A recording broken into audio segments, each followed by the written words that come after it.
थारैनो नंगौ स्पेसियेलि आङो बे टुक्राझार ओनसोलाव इनचार्ज हिसाबै बेवहाय दाखालिनिफ्राय लानानै गिदिंगासिनो दङ आरो दिनै नैबे आरोबाव टुक्राझारनि अनगायैबो बे कानिपुर ओनसोलाव आं फैबाय आं दिनै गोबां जायगायाव गिदिंदों रायजो राजाफोरजों सावरायदों मेल मिटिं खालामनाय जाबाय आरो बे बिथिङै आं नोजोर होनानै नुबाय जे थारैनो रायजो राजाफ्रा आथिखालाव जे सरकार दङ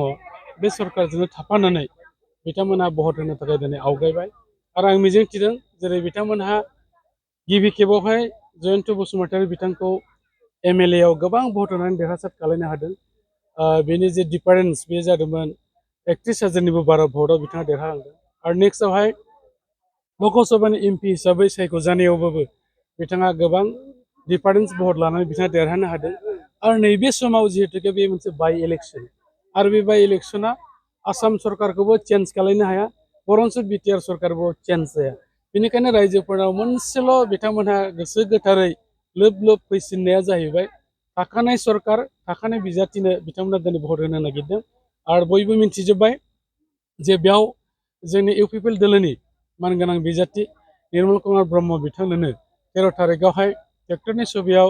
एबा ट्रेक्टरनि सावगारियाव भट होनानै गोबां बिबाङाव देरहासार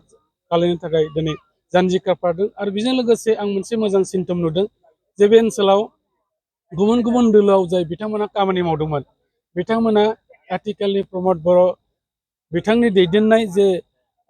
बिटिआर सरकार एबा इउपिपिएल दोलोनि जे सरकार बे सरकारा जिहेतुके सान्तिखौ गाव गायसननो हाबाय लोगोसे दा गोबां जौगानाय हाबाफारिबो मावगासिनो दङ आरो जोंनि गेजेराव बेले बेजे जानाय गुबुन गुबुन जातिजों बर' अना बर' मोनसे समाव जे सृष्टि जादोंमोन बेखौ गैया खालामनानै दिनै खौसेथिनि से खाम्फाखौबो गायसननो हाबाय बे गासैखौबो बिथिङै नोजोर बोनानै दिनै जोंजोंनो एबा इउपिपिएलजों थाफानानै दिनै भट होनो थाखाय रायजो राजाफ्रा थियारि जाबाय आं सानदों जोङो एबारनि बे बाइ इलेक्सनाव बे सिडली बियाबाव जोङो 1 लाखनिबो बारा भट मोननानै जों देरहासार जानो हागोन नाथाय हाग्रामा महिलारि बिथाङा फंसे बाथ्रा बुंदों माने एबाराव चिफ मिनिस्टार मन्त्रि मोनला एमएलए फैबाबो बाइ इलेक्सनाव माने बिटिएफखौ फेजेननो हानाय नङा होननानै हाग्रामा महिलारि बिथांनि जे बाथ्रा होननाय बे गोदान बाथ्रा नङा नोंथांमोना हयथ' गावबागाव जुदि बै समाव बाइट लानाय दंबा बेफोरखौ नायबा नुगोन जेब्लासिमाव बिटिआर ओनसोलाव जोंनि इउपिपिएल दोलोनि बा प्रमद बर' दैदेननाय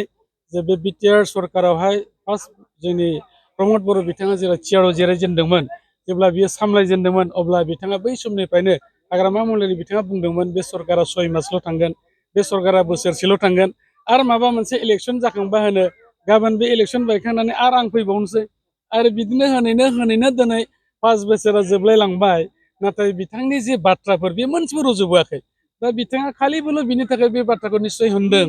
फैयै फैयै गासिबो बिथांनि दैदेनगिरि सापर्टार बिथांमोनहा बिपिएफ दोलोखौ नागारनानै इउपिपिएल हान्जायाव फैबाय गुबुन हान्जायाव थांबाय दा हारसिङै बादि मोननायखाय जिखिनि माखासे दं जखायसे दं बेखौनो हमथानानै लाखिनो थाखाय बिथाङा बे बाथ्राखौ होनो खिन्थु बिथाङा मालाबाबो गाव बुंनाय बादि बेवहाय साक्सेस जानो हानाय नङा जिहेतु एनडिएन एलायन्स नोंथांमोनजों नैबे एसजिपि आरो बिजेपिनि दैदेनगिरिफोरखौ दासिम नुनो हाया बे थारैनो नंगौ नोंथांमोना निस्सय नुदों जोङो इन्डिया एलायन्स दङ आरो नुनो मोनाखै होननाया बे बांद्राय खाबजाथावना जायाखै अलरेडि मिनिस्टार बिथांमोनहा गिदिंगासिनो दङ बेवहाय नन्दिता गार्लसा मिनिस्टार बिथाङाबो केबिनेट मिनिस्टार आरो लोगोसे अशोक सिंघल बिथाङाबो गिदिंगासिनो दङ आरो बिथांमोनजों लोगोसे जाय बिथांमोनहा सेन्ट्रेलनि बिबानगिरिफोर डिस्ट्रिक्टनि बिबानगिरिफोर अलरेडि बिथांमोना गिदिंदों दा बेनिखायनो आं सानो बेवहाय सोरबा फैदों सोरबा फैयाखै नङा गासिबो जोङो एनडिएलनि दैदेनगिरि हिसाबै ज' ज'यै जों खामानि मावदों आरो नोंथांमोना निस्सय खबरखौ मोनबाय जे 6 थारिखआव बेवहाय बेंटलाव गिदिरथार मोनसे मेल खुंनाय जागोन जे जायगायाव जोंनि आसामनि सिएम बिथाङा बाव नुजाफैगोन जुजिनाया सोरजों जागोन